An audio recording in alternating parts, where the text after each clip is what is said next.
It's not Thanksgiving without some homemade pumpkin pie, so we're going to start with some homemade pie crust. First of all, don't get intimidated by pie crust from scratch because it's actually really fun and easy to make. To me, the hardest thing about making pie crust is having a super big bowl and getting a pie pan. No joke, super doable. Just have a cup or one stick of cold butter, don't leave it out on the countertop or anything like that, then dice it up into small cubes and put them into the refrigerator for now. Now in a bowl, add 1 1/4 cups of all-purpose flour and a 1/4 teaspoon of salt. Whisk that up and then throw those chilled butter we just cut up into the flour. Now I found that a small whisk will help you get started, so just smash the butter into the flour like how you would do with the pastry cutter. You can also use 2 knives like so if you don't have a pastry cutter. Later on, switch to your hands. Now this is where you can get a total flour mess in your kitchen if you don't use a big mixing bowl, because I had flour fly around everywhere, so that's why I changed the bowl. I have to say, squishing the butter somehow made me feel really good and comfy. Anyways, when the butter is pea-sized, as people call it, add in some cold water. I keep my water and with ice cubes in a measuring cup and then measure out tablespoons of water. Adding 1 tablespoon at a time, you'll need 4 tablespoons in total. Knead it with your hands until it starts to come together without crumbly pieces. Then transfer it onto a work surface. Doesn't have to be floured. You can also do this in a bowl. Just gather the loose pieces and form the dough into a ball. This may seem hard, but it's really easy to do. Then cover it with some plastic wrap and put it into the refrigerator for an hour. After an hour, take the pie dough out and flour your work surface really well. Make sure to flour the top too. Then start rolling out the dough. You can use your hands to spread it out a little first. It just takes some time, but it doesn't have to be a perfect circle. Roll it out into a circle that's a few inches bigger than your pie pan.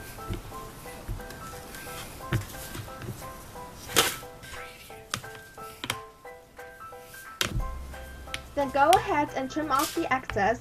You want to leave the dough an inch bigger.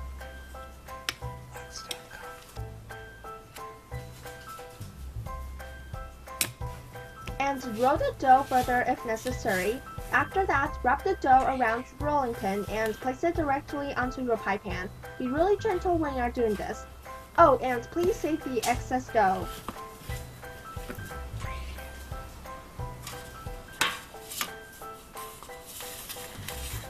Then unwrap the dough carefully.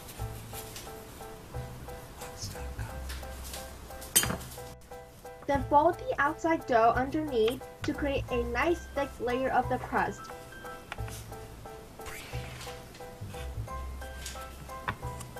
Make sure you press the crust down to the bottom and the edges, and then we can start forming our pie crust edge look. That way it'll look good like all the other pies. So it's kind of like a triangle. You push your index finger outward to your thumb and the other index finger. Well, it's a bit hard to describe, but you're just making sure the edges are like tiny triangles. And then dot the bottom of the pie with a fork, and those tiny wet pieces are the butter, and that's what you want to see in your pie crust. Put the pie crust into the fridge again for another hour. Meanwhile, with the leftover excess dough, roll it out and you can use it to make another mini tart or some treat. If your dough sticks, use a pie lifter. So, while the crust is refrigerating, here are the ingredients for pumpkin pie filling. It couldn't get any easier as just combining everything together. That is, 3/4 of a cup of white sugar, 1 1/2 teaspoons of pumpkin pie spice, 1 or 2 dashes of ground cinnamon, and a 1/4 teaspoon of salt. Give that a good whisk and then set that aside. In a separate mixing bowl, add 2 eggs and 1 can of pumpkin puree. That's 1 3/4 cups if you're using homemade pumpkin. Now, whenever it comes to pumpkin pie, I use canned pumpkins because it requires a huge amount and also saves a lot of time and you can just dump it out. So yeah, then whisk until they're combined and then add the sugars and spices from earlier. You can add up to 1 tablespoon of pumpkin pie spice. I've seen recipes of that, but I don't like my pie too spiced up. Then give that a really good whisk just to make sure everything's really mixed through. Then go ahead and slowly pour in 1 can of evaporated milk. Whisk constantly as you pour in the evaporated milk. And then you can start seeing that familiar pumpkin pie coming all together. We're almost there. Now, if I say that this makes a 9-inch pie, it has to be exactly 9 inch. It cannot get any smaller than that. Otherwise, you will have leftover pie fillings like I do. So by the time you're done making the fillings, hopefully 1 hour has passed. Take out the choked pie crust, and you can see that I put it in a plastic bag. That way the crust won't get tinted with the fridge smells or dry out. And here's my extra mini tart made from the excess dough. Anyways, pour in that good old pumpkin pie filling. And since my pie pan is 8-inch, and I tried to dump all of it in, unfortunately what turned out is that the filling floated a little. That's why the pie in the end turned out a bit messy. So if your pan is fully full, like mine is, place it on a sheet tray or pan to prevent it from overflowing. Then bake it at 425 for the first 15 minutes, then lower the temp to 350 and bake it for 45 minutes. Now my crust didn't get too brown, but if yours does, cover it with a pie shield. Alright, so I don't get how my mini pie is way prettier than a huge one, but they both taste really good even though the bigger 8-inch pie had marks on the top. That's normal, so don't freak out. To see if the pie is fully baked through, insert a knife into the center of the pie and if it comes out mostly clean without any pumpkin stuff, it is done. It'll take the pie around 3 hours to cool, but you can cool it for an hour on the countertop, then put it into the fridge to set. Now, even though this pumpkin pie may not look pro, but it's actually super good.